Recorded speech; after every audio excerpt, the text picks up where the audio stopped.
আসসালামু আলাইকুম রহমতুল্লাহি ওয়াবারাকাতুহু।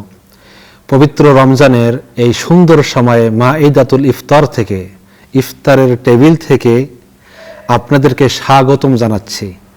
আজকে আমরা আলোচনা করব ইফতারের টেবিলে কিছুক্ষণ এই প্রসঙ্গে। আপনারা সবাই ভালো আছেন। আপনারা যারা এখন ইফতারকে সামনে নিয়ে বসে আছেন, আপনারা জানেন এখন প্রত্যেকটা মুহূর্ত আল্লাহ তাআলার কাছে অত্যন্ত পছন্দনীয় এবং আমাদের জন্য কিন্তু অত্যন্ত আরামদায়ক। এই জন্য বলছি যে আপনাদের জন্য, আপনাদের এই দৃশ্য দেখে আল্লাহ রাব্বুল আলামিন গর্ব করছেন। আপনারা মনে করবেন না যে আপনি কষ্ট পাচ্ছেন, সারাদিন কিছু খেতে পারেন নাই।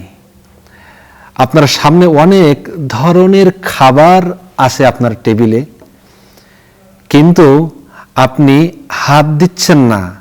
আপনি আনন্দ পাচ্ছেন এই কারণে যে আপনি আল্লাহ তাআলার একটা ফরজ কাজ আদায় করতেছেন। আল্লাহ রাব্বুল আলামিন বলছেন, ইয়া আইয়ুহাল্লাযীনা আমানু কুতিবা আলাইকুমুস সিয়াম কামা কুতিবা আলাল্লাযীনা মিন ক্বাবলিকুম লাআল্লাকুম তাত্তাকুন। হে মুমিনগণ, তোমাদের উপরে সিয়াম, রোজা ফরজ করা হয়েছে, যেভাবে ফরজ করা হয়েছিল তোমাদের পূর্ববর্তী উম্মতের উপরে, যাতে করে তোমরা তাকওয়ার অধিকারী হতে পারো। তোমরা রোজা পালন করো যাতে করে তোমরা আমাকে ভয় করতে পারো, তোমরা বাঁচতে পারো। আমরা বাঁচার জন্য আল্লাহ তাআলার এই কথায় সাড়া দিচ্ছি। আমরা বলছি, হে আল্লাহ, যত কষ্ট হোক না কেন, রোজার সময় যত দীর্ঘায়িত হোক না কেন, রোজার সময়টা যত লম্বা হোক না কেন, আমরা বাঁচতে চাই। আমরা আল্লাহ তোমার ভালোবাসা চাই। তোমার ভালোবাসা পাওয়ার জন্য, এই বাঁচতে চাওয়ার জন্য আমরা কিন্তু ইফতারের টেবিলকে সাজিয়েছি রকমারি খাবার দিয়ে।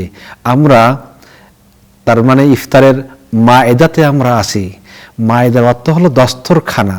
এই দস্তরখানা এই জন্য বলা হচ্ছে যে আল্লাহ তাআলা, আল্লাহ রাব্বুল আলামিনের রাসূল সাল্লাল্লাহু আলাইহি ওয়াসাল্লাম বলেছেন, এই ইফতার সামনে নিয়ে বসে দোয়া করলে আল্লাহ রাব্বুল আলামিন দোয়া ফিরাই দেন না। রাসূল বলছেন, সালাসাতু লা তুরাদ্দু দাওয়াতুহুম আল ইমামু আদিলুন ওয়াস সাইমু হিনা ইফতিরু ওয়া দাওয়াতুল মাজলুম।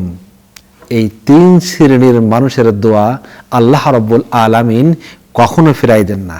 মানুষ যখন রোজা পালন করে, সিয়াম সাধনা করে, তখন তার একটা সময় থাকে, আর সেই সময়টা হলো ইফতারের সময়। এবং এই ইফতারের সময়টা একটা বড় বৈশিষ্ট্য হলো আল্লাহ তাআলা এই সমস্ত ক্ষুধার্ত মানুষদেরকে এত বেশি ভালোবাসেন যে এই সময় বান্দা যখন যে কোনো দোয়া করেন, আল্লাহ রাব্বুল আলামিন, আল্লাহ তাআলা তাদের দোয়া কবুল করে নেন। আল্লাহ তাআলা তাদের দোয়াকে ফিরাই দেন না। আল্লাহ তাআলা কখনো তাদের দোয়া ফিরাই দেন না। তাদের দোয়া করার সাথে সাথে আল্লাহ রাব্বুল আলামিন এই রোজাদারের দোয়া কবুল করে নেন।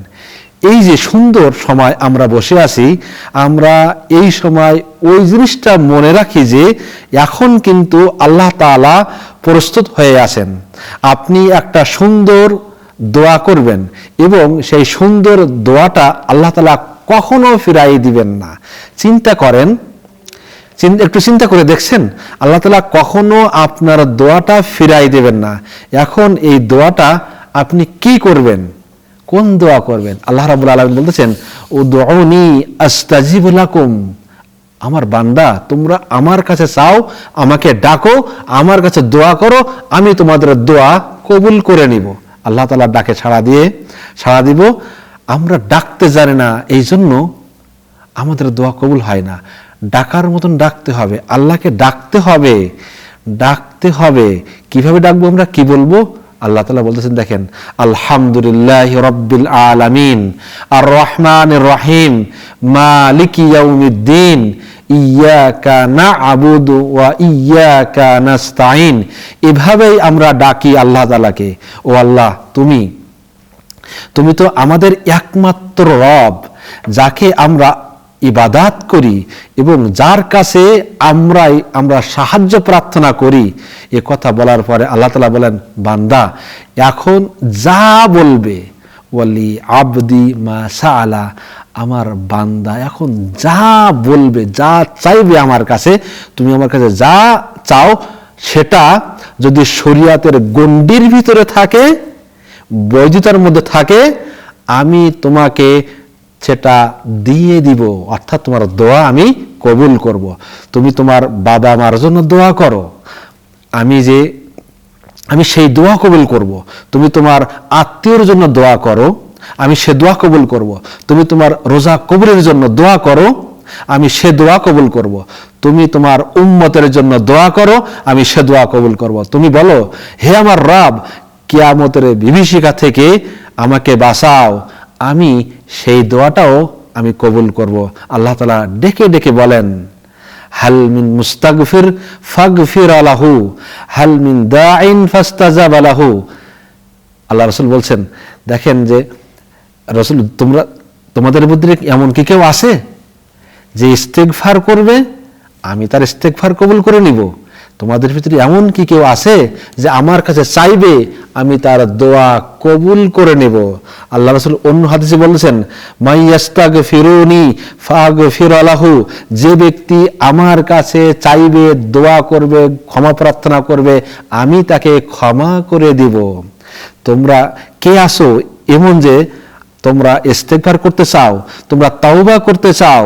তোমরা কে আসো যে তোমরা রিজিক চাচ্ছ? তোমাদেরকে আমি অবশ্যই রিজিক দিচ্ছি। আল্লাহ তাআলা আপনার দিকেও তাকিয়ে আছেন এই সুন্দর সময়ে। আমরা যারা ইফতার নিয়ে বসে আছি, আমরা কিভাবে দোয়া করছেন সে কথা শোনার জন্য আল্লাহ রাব্বুল আলামিন তাকিয়ে আছেন। আসুন আমরা সবাই আল্লাহ তাআলার কাছে দোয়া করি, হে আমার আল্লাহ, হে আমার রব, তুমি আমাদের রমজানের রোজাকে কবুল করে নাও, আমাদের গুনাহকে মাফ করে দাও। হে আল্লাহ, তুমি আমাদের ইফতারকে, আমাদের ইবাদতকে কবুল করে নাও। হে আল্লাহ, তুমি আমাদের মর্যাদাকে বৃদ্ধি করে দাও এবং জান্নাতের সমস্ত দরজা আমাদের জন্য খুলে দাও। এখন যেমন খুলে দিয়েছো, সারাটা জীবন রমজানে যেমন জান্নাতের দরজাগুলো খুলে দিয়েছো, সারাটা জীবন যেন আমাদের জন্য ওই জান্নাতের দরজাগুলো খোলা থাকে, সেই ব্যবস্থা করে দাও। হে আল্লাহ, জাহান্নামের দরজাগুলো আমাদের জন্য বন্ধ করে দাও, শয়তানকে শিকলবদ্ধ করে রেখো, যাতে শয়তান আমাদেরকে ক্ষতি করতে না পারে। সম্মানিত ভাই এবং বোনেরা, এভাবেই কিন্তু মায়েদাতুল ইফতারে বসে আমরা আল্লাহ তাআলার কাছে চাইব, আল্লাহ তাআলার কাছে কাঁদবো, আল্লাহর নিকটবর্তী হওয়ার চেষ্টা করব। আল্লাহ তাআলা আমাদের সবাইকে কবুল করুক, সকলের রোজা আল্লাহ তাআলা কবুল করুক। এই সামনের দিনগুলোতে আমরা যেন আমাদের রোজাকে সঠিকভাবে রাখতে পারি, এই তৌফিক দান করুক। ওয়া মা তাওফিক ইল্লা বিল্লাহ। আসসালামু আলাইকুম ওয়া রাহমাতুল্লাহ। আগামী পর্বের দাওয়াত রেখে এখানে শেষ করলাম। জাযাকুমুল্লাহ খাইরান।